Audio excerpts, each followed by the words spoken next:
forgot the name of the football team that he pretends to support.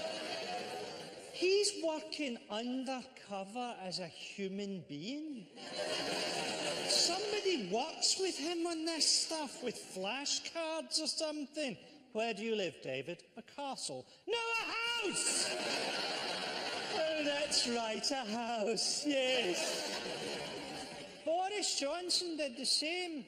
Do you see Boris Johnson made a joke about Nicola Sturgeon? And he said, Nicola Sturgeon being in charge of Britain would be like King Herod being in charge of a baby farm.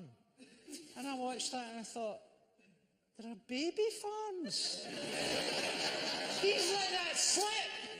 Oh no, the public don't know about that. Oh yes, that's right. Oh, did I say baby farms? I meant to say Aston Villa. Britain's a strange country anyway. You can have sex at 16. You have to be 18 to get married. You can join the army at 16. You have to be 18 to buy Call of Duty.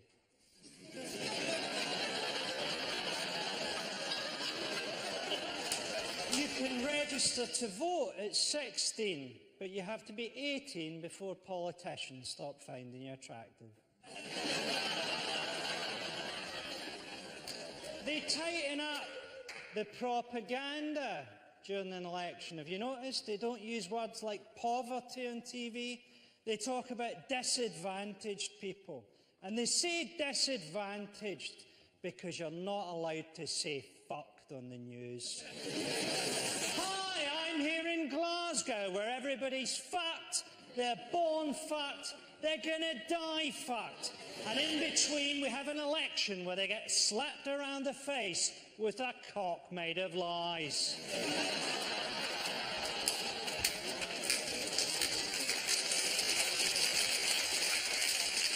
So here's how the show works. I'm going to be telling you my views on the election before asking my studio audience to decide if they agree with me. Joining me to discuss all the issues, please welcome my co-defendants in a forthcoming libel trial, Sarah Pascoe and Catherine Ryan.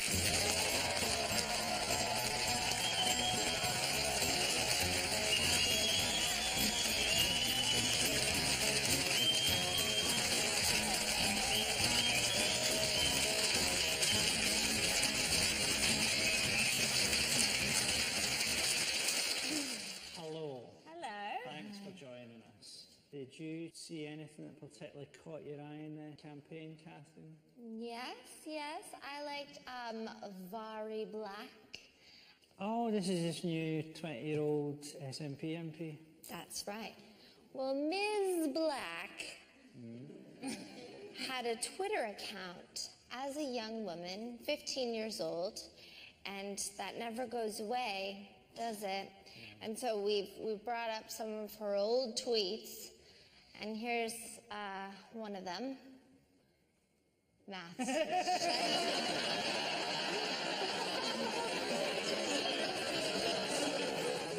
And she also tweeted, "It's coming home. It's cumin home. Football's coming home.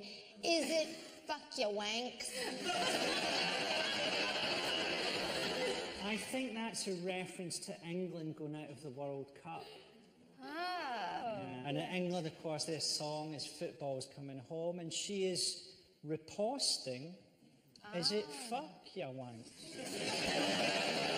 That's the kind of tweet you write if you're actually dancing at the time. Fuck England! And did she peak there? No, she's got one more. The nuns can get to fuck. And I think that they deserve sex too. Yeah. And see, I think that this exemplifies this poor girl, 15 years old, had access to social media. And I want young people to know that means everything you do and say and think and feel is published forever. And that's intense. And I think teenagers deserve our respect because we didn't grow up that way. We made mistakes and people forgot. Like, when I sucked off 24 guys in Magaluf, I wrote it in my diary. and these tweets only make me like her more. Did anything catch your eye, Sarah? Yes, keeping it in the realm of young people, there was this amazing 15-year-old who I really liked, and he did a mock collection at his school, and he was given UKIP, and then he realised he loved UKIP, and that Nigel Farage was amazing. So this is him in Harry Potter glasses, talking passionately and eloquently about Nigel Farage. Nigel Farage is a very enthusing leader, if you know what I mean. You know, he can really arouse people in the way other people can't. Nigel sort of, we can do this if we leave the EU, we can regain our sovereignty. He's a lot more inspiring, you know. He's sort of like Martin Luther King.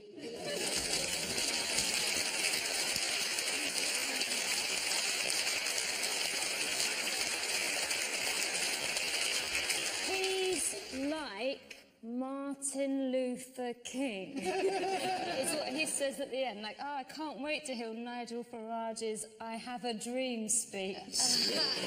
All the little white children holding hands with all the little white children, drinking a Bombardiers. What's interesting, my sister is a school teacher and she did a mock election and UKIP won by 90%. So this is a real thing. Nigel Farage is an amazing communicator. Young people can understand what he's saying and he seems more honest. And actually that's the danger of it, is because he's not doing the whole bacon sandwich practice, he's just going, yep, did that, said that. He cares less. Yeah. He's actually doing this incredible job. I think everybody sort of recognises Farage as this sort of character from, like, this sort of person down the pub that people buy drinks just to see what they'll say.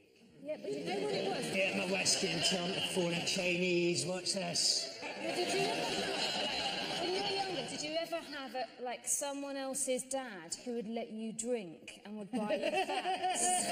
That's Nigel Farage. Like, actually, he's a cool guy. Yeah. But you don't want me to bring Leroy round. Why's that, Nigel? Well, it's not just Sarah and Catherine I have to argue with tonight. I've got an entire room full of people to wage a bitter, negative campaign against, my studio audience. Tonight, instead of voting in a sociopathic government, they'll be deciding whether I'm right or wrong as I make 3 propositions based on the election. First up, this election was a choice between so many identical-sounding politicians offering identical-sounding policies and resulted in Britain electing the identical Prime Minister to last time. Which brings me to this proposition.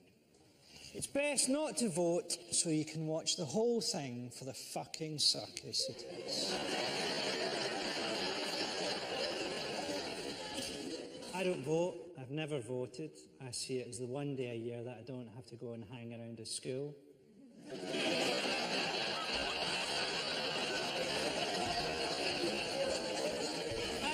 I noticed during the election they tried to sell the idea of the election. Oh, people want to see me debate David Cameron. This is the debate that the public want to see. Really? Put it on in the cinema. Make Danny Dyer's box office receipts look like fucking Avatar. I don't even really read the newspapers anymore. I just lie to myself and cut out the middleman.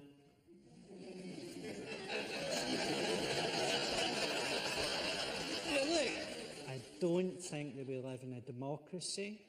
I think we've got an unelected second chamber, we've got an unelected head of state. We're not really offered a meaningful choice in the election. And I know it's a taboo thing to say don't vote, but all we're doing is rubber stamping or ratifying a system that doesn't give us a choice. Sarah, you appalled by that? I understand where you're coming from. and obviously that's a really important point, I vote, but I vote like you blow out candles on your birthday. Yeah. Like, so everyone goes, make a wish, and you go, please don't dismantle the NHS. But but I think, okay, so my analogy would be, remember Celebrity Big Brother? Remember it, it's still there. So you know how like the first series of Celebrity Big Brother was on, and kind people watched it, and generous people watched it, and they thought, this is not for me, it's nasty, it's abusive, it's a horrible system, I won't vote next year. That did not make Celebrity Big Brother go away. It made them get worse people. And then 3 years later, 4 years later, you're going, oh, who shall I vote for? A racist or a homophobe? Yeah. I wonder though, Sarah, if what you're really saying in that analogy is we've got to the homophobes and racists, keep voting, it'll get better, because I think... No, you just have to choose what you hate less. Yeah. And you will end up with the worst of two evils.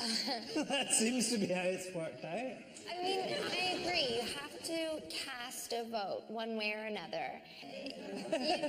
You just got to choose the best of the worst. So what and about... it is sad, but you still have to choose. So do you think, I mean, some kind of really great dictatorship would be better? A socialist dictatorship?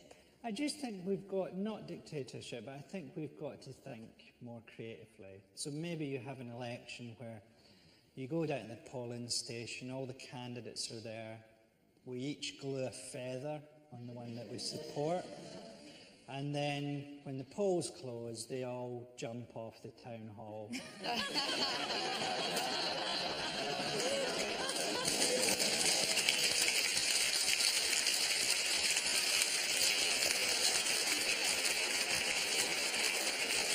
I know that this doesn't work, and there's only so long you can persevere with something that doesn't work. Well, currently, no. It looks like it doesn't work. But is it not working? But what if all of the people that felt like you, Mr. Frankie Boyle, and were not voting, had voted Labour and thrown out the Conservative government? Well, this is the you thing. now have that guilt of saying, they would have a didn't help. slightly different group of horrible monsters. That's true as well. But I think Ed Miliband is probably a very good man.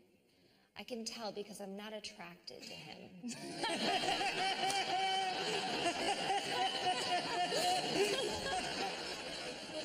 Now then, for me, the most chilling bit of the whole election was when the BBC revealed the results of the exit poll to the toes of Big Ben.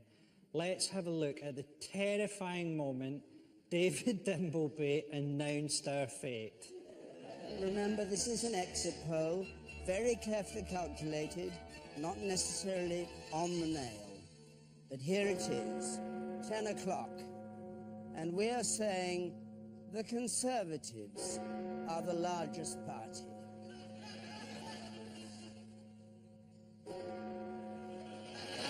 And here are the figures which we have. Quite remarkable, this exit poll. The Conservatives on 316. I was actually terrified. Was the next election going to be a wet Japanese girl in rags crawling out of the TV? Conservatives again! This is how I want to give all of my bad news. Yeah. With the chimes of Big Ben in the background, like, hi, Greg, I haven't seen you for ages. Dun. I think I gave you chlamydia. Most politicians are well aware that we hate them, and some try to assimilate our hatred into their campaign. For example, this excruciating clip shows Nick Clegg trying to win our hearts by reading out unpleasant things that people have tweeted about him. Tom McRae, that Nick Clegg, he's a piece of work, and by work I mean shit. Fluff custard. Nick Clegg appears to have scrotal skin at the back of his neck. Bertie Spangles. 30 spangles. Give up, you Nicholas Parsons nonce-loving nutsack.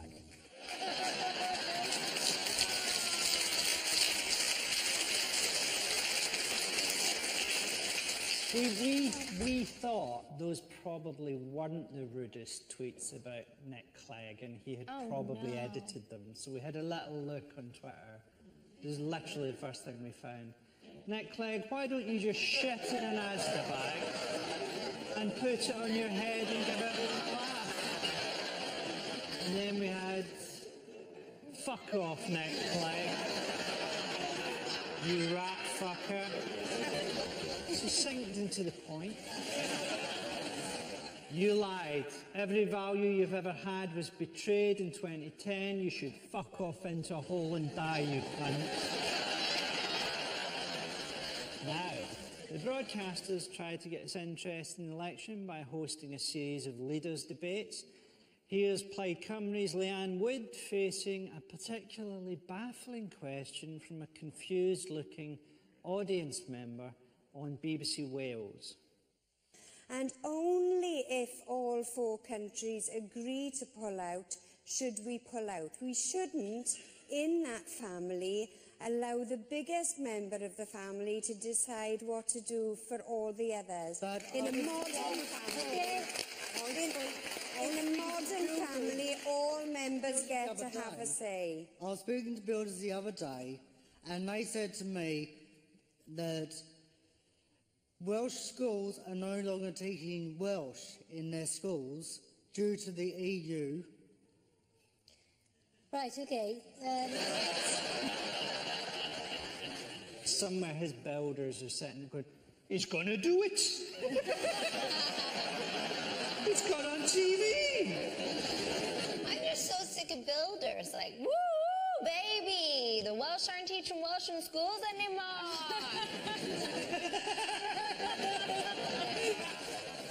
Now then, maybe the only reason I don't vote is that I'm a world-weary, jaded grown-up. Perhaps we need to counter my middle-aged cynicism. Here to give us a child's eye view of the election, please welcome 8-year-old twins, Ewan and Archie Pinder.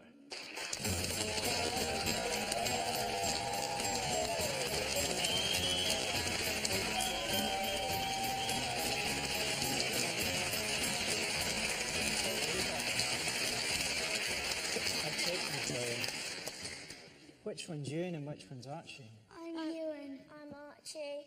Hiya. And did you follow the election? Yeah. Sort of. Sort of. If you could pass one law, what would it be? Homework. Homework law. Yeah. I'm just taking a guess here and imagine you mean no homework. Yeah. Good. And do you know who any of the leaders are? We've got some pictures of them. Should we have a look at them? Do you know which one that is? David Cameron. That is David Cameron. What do you think is wrong with his face? I sort of imagine his face is a bit like, do you know if you've wrapped like cling film around your knee? It sort of gets like that. And who else have we got? Do you know him? Nick Clegg. Wow, well done. Half the audience don't know him.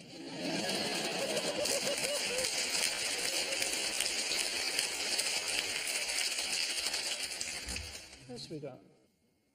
Edmund. Now, I always think he looks a bit like a children's TV character. Yeah. Or maybe a toy for your dog. Who else have we got? Scottish National Party. Yeah. Do you know anything about Scotland?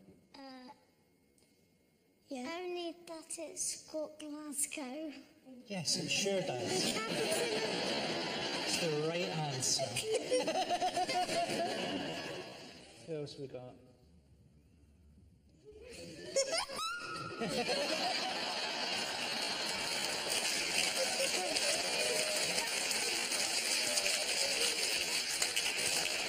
if grown-ups reacted like that, the country would be much better. Is it UK? Yeah, it's UKIP. Do you know what he's called? No. Nigel Farage. Oh, yeah. Yeah, and he's a bit possibly drunk. I don't know if he's a bad man, but yeah, I do. He's a bad man. So, if you had a vote, have you any idea who you would have voted for? Conservatives. Why? Because they said they'll stop taxing people. They'll stop taxing people. That's a good one for grown-ups.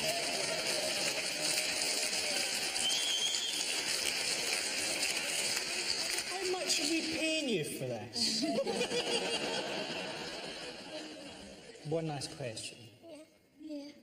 Do you support a football team? Yeah. And have you ever forgotten what it is?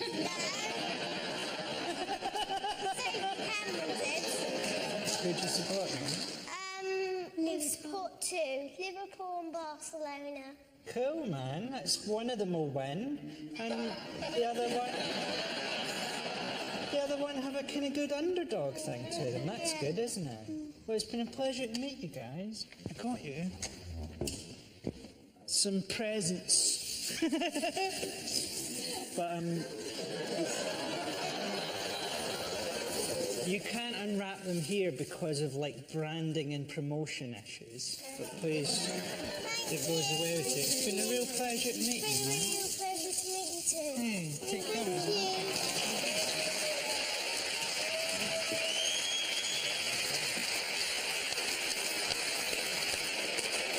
Ladies and gentlemen, Autopsy!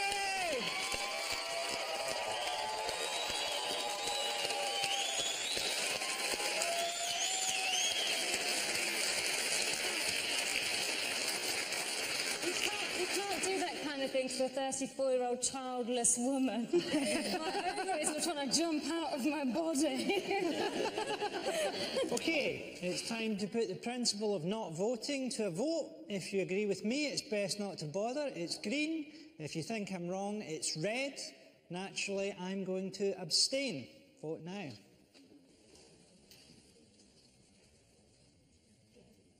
And we have almost all red. You're disagreeing violently with me telling you not to vote. So you have voted to tell people to vote on a TV show that isn't going to be on TV. Well done, democracy. I feel we've all achieved something.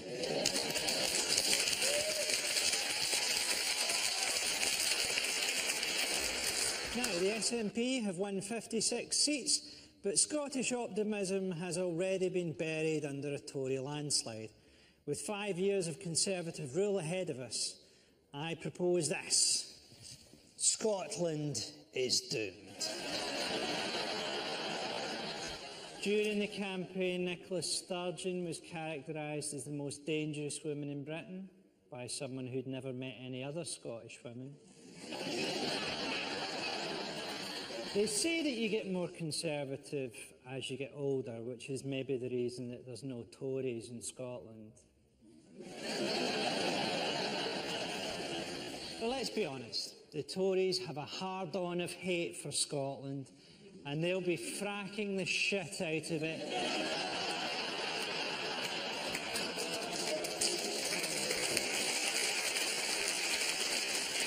They'll be fracking the shit out of Scotland until everybody's going to the optician, only to be told that their eyesight is fine and it's the country that's vibrating.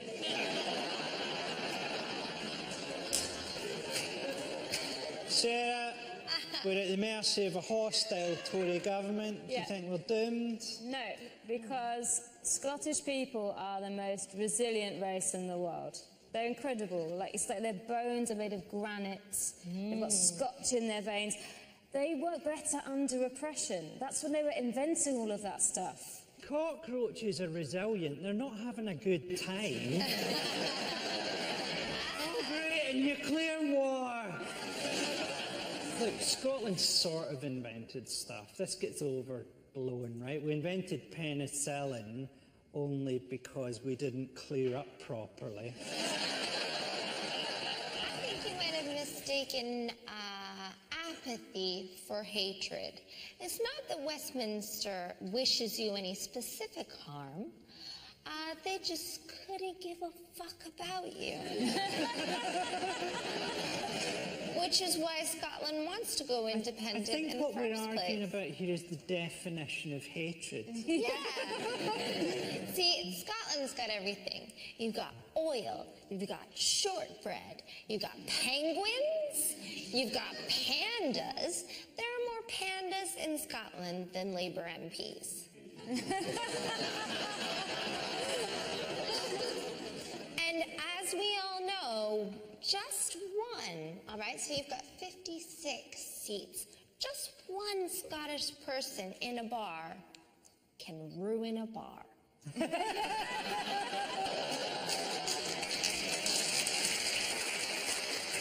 so I think that the 56 seats, those are going to be really powerful ones. And I see a great time for change in Scotland and a new Britain. Okay, I mean, I accept that, but the things that are important to us won't be on the table. Things like Trident, they want to get a nuclear missile base out of their country. I think you should give it to Iran. Can you imagine the look on their little faces? Their little faces would light up, wouldn't they? Not as much as the Israelis' little faces would light up.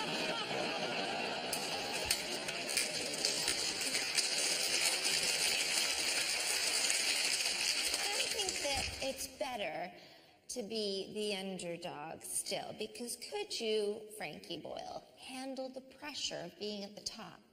Could you be a cunt on the world stage? Look at England. Do you want them to be the ones who get sympathy all over the world? Like, to be honest, if you're challenging me to be a cunt on a stage...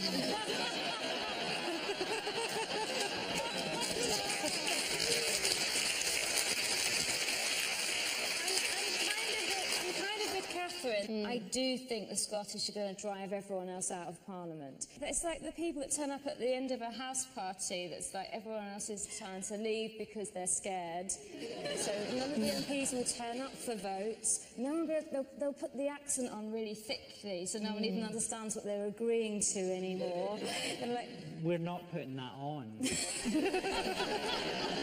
Now, one of the reasons the Labour vote slumped so heavily in Scotland is that Scottish Labour force-fed us the horrible, grinding positivity of their leader, Jim Murphy.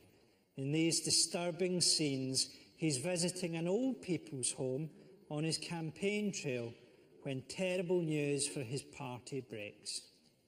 Jim Murphy in party mode, but I suppose a wait would be more appropriate for Scottish Labour today, given the latest poll showings. An Ipsos Murray poll for STB News that shows the SNP could win all 59 seats north of the border. We'll maybe try and grab a word with Jim Murphy when it's appropriate. I don't want to disturb the goings-on at the moment. But, of course, should Labour lose in all seats, and, of course, everybody else in opposition to the SNP, then that would mean that Jim Murphy himself, who's standing in East Renfrewshire, would not be an MP anymore.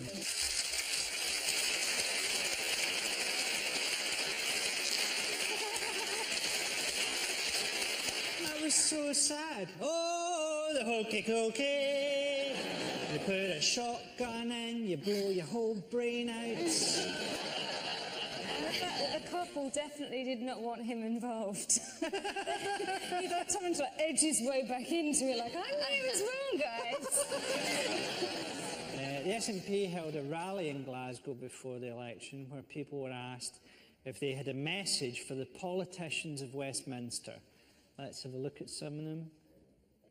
The classic fuck off, obviously.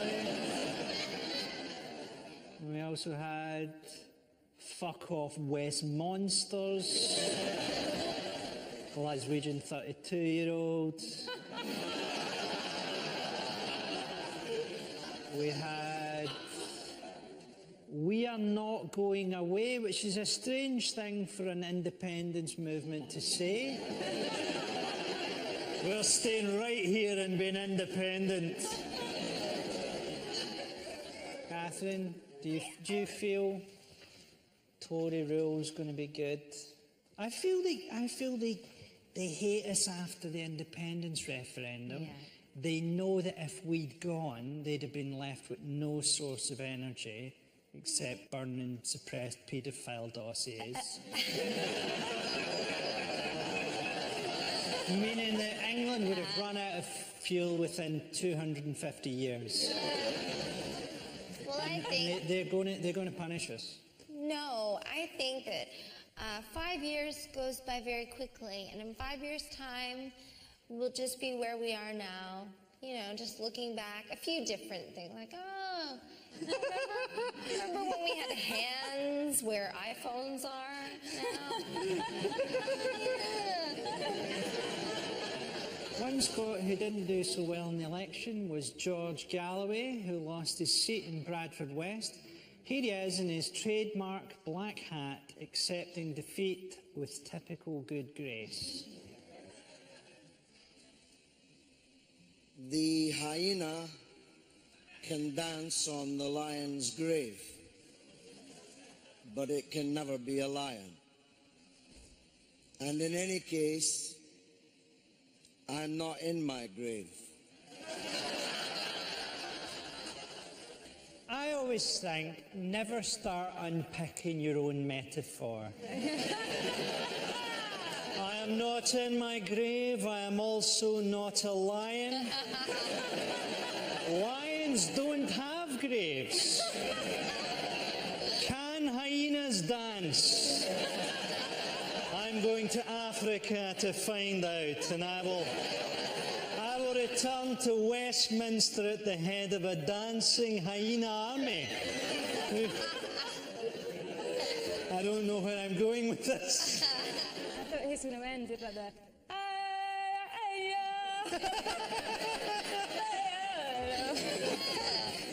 Now, it's down to my studio audience to see if they agree with me. If you think that the remarkable showing for the SNP can't hide the fact that Scotland is doomed, it's green. If you disagree, it's red. Please vote now.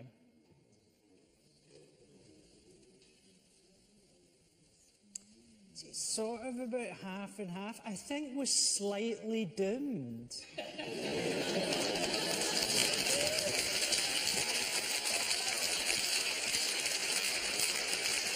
The people of Scotland will be delighted to hear that they've been upgraded from cursed. Throwing their windows up, hooray, we're doomed! Before my next debate, it's time to talk to the audience. Before the show, we asked everyone in our audience to fill out a questionnaire about themselves and their views on the election. So, have we got, where's Leona, a Conservative supporter? Hi. Hey, how you doing, Leona? Yeah, I'm all right. How are you? I'm very good. You're presumably delighted about the election result? Fairly happy. I'm not delighted, but You're Scottish. I am. You're Scottish Tory. Well, saying you had to leave. And you said in your questionnaire that you'd like Jeremy Clarkson as Prime Minister. That's That good. was less so me and him. You're such a Conservative that you let your man take decisions for you.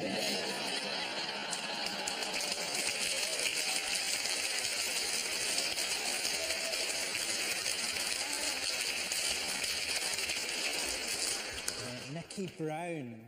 Got Nikki? Frankie. Hey, how you doing? All right, thank you. You asked a question to David Cameron. He managed to get into one of his events, one of these stage-managed events. Yes. And you asked a question to him and Boris Johnson. Let's have a look at the clip filmed in an overcrowded meeting room.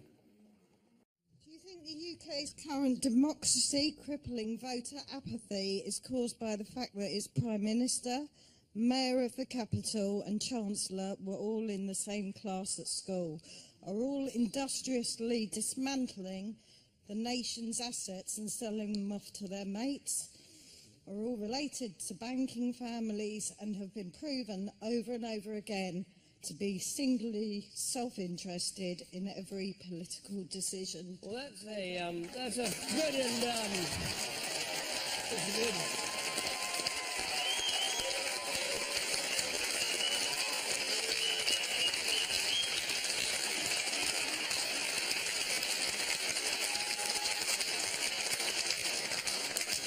Great. How did you get in? I imagine you got out quite easily. You work there? Yeah. All right, they come into your place of work? Yeah. Right. And he, I noticed, we don't show it there, but he completely avoided that question. It was the equivalent of, what do you think of Syria? My favourite cheese is Jarlsberg. And Boris as well, the horror of that. Well, I quite like the fact that Boris backed me up by telling me that he'd gone to school with Ed Miliband as well, and I was like, that's my point. It wasn't just you lot. Yeah, I mean, exactly. I sort of wonder if that's how our elites are created, is at school. You know, so they do the same thing the Spartans do. They take them away from their families aged 7 or 8. They put them in a single-sex environment. And then they do what a mind control operation does. They bore you with Latin and cricket. What do you think cricket's for? And then they gradually introduce sodomy. Boris Johnson will have evolved that fringe as a kind of makeshift cum shield. Legally, I have to say, I'm not saying Boris Johnson was sodomised. Okay, well done, Nicky.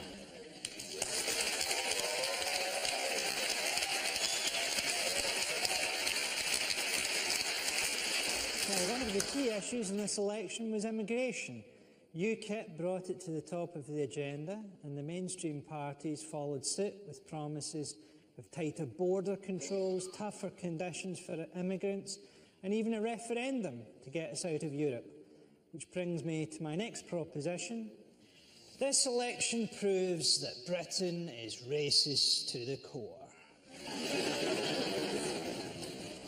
I think my favourite moment of the campaign was when Nigel Farage dodged the question of whether Idris Elba should be the next James Bond.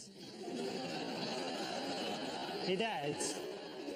Partly because I think Idris Elba would be a great James Bond. I want to see a James Bond movie where the pre-credit sequence is just a black guy trying to drive an Aston Martin through central London. Someone seems to be shooting at us, Bond. I think it's the Met. I understand that there's an anti-immigration position. It doesn't play out as a position. What are you going to do? Build a wall round Britain? Who's going to build it?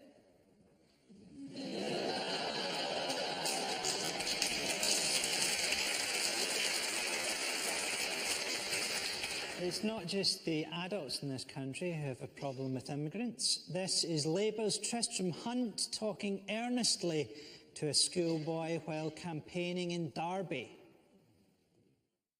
Do you know who you'd vote for? UKIP. You'd vote UKIP? Very good. Why is that? Like get all the foreigners out of the country.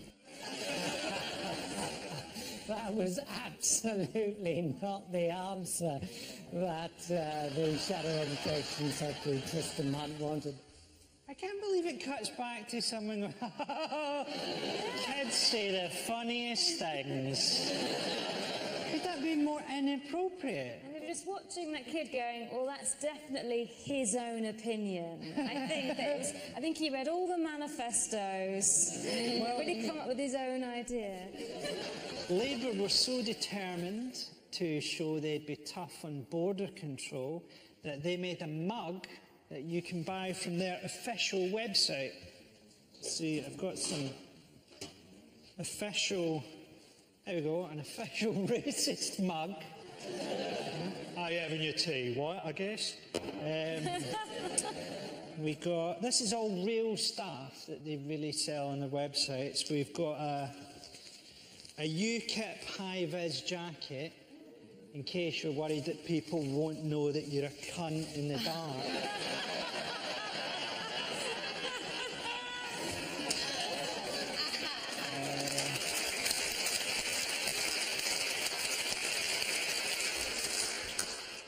Here's my favourite thing that turned up. The Liberal Democrats' mascot is, I think, a dodo.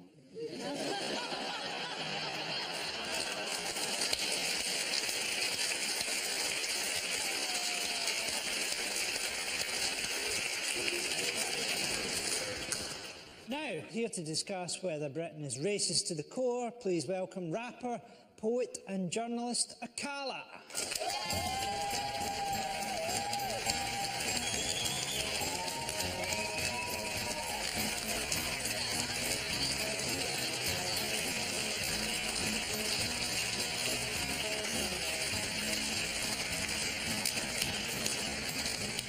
Akala, thanks for coming on. No problem. Great that you're here.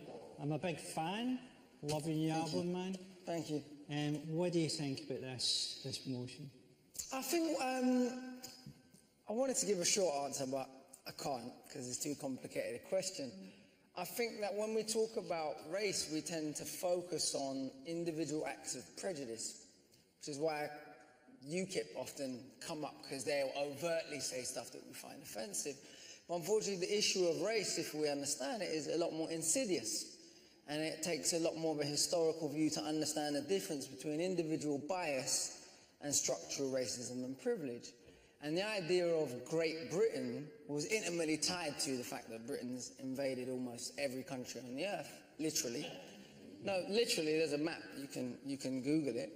And so the idea of our greatness was intimately tied to this idea of empire, which was intimately tied to what Rudyard Kipling calls the white man's burden, to go and civilize all these stupid brown folks that have been writing and having civilizations for thousands of years. But let's forget all of that.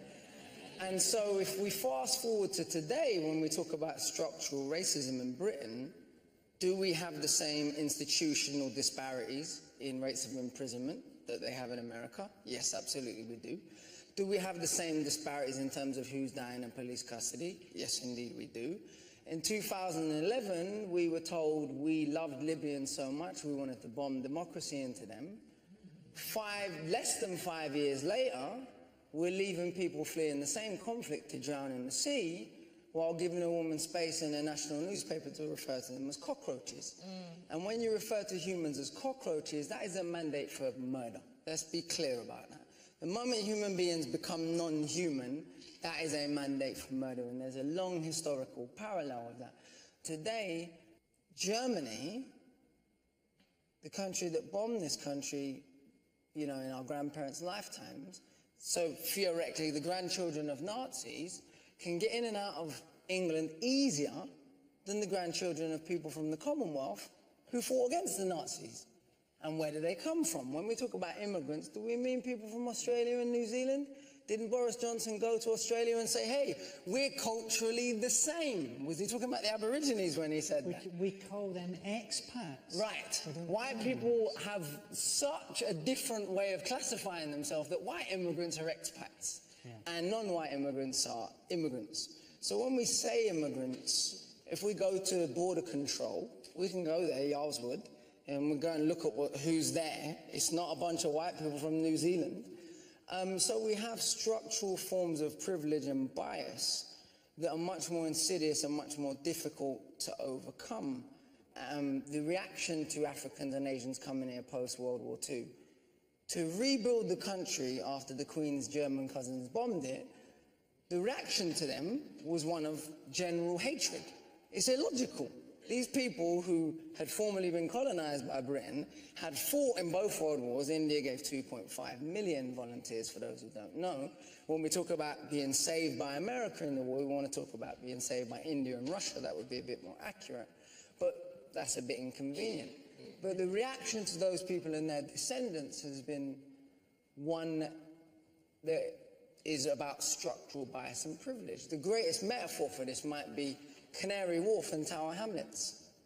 Sure. If you look at that predominantly Bengali community that has to look at Canary Wharf every day, how many of those people work in Canary Wharf other than to clean toilets? I only got into that through grime. So the first thing, I'm listening to grime records and they're all rapping about E14. Yeah. And I'm going, where's that? And I'm like, Canary Wharf? Yeah, they're definitely not rapping about it.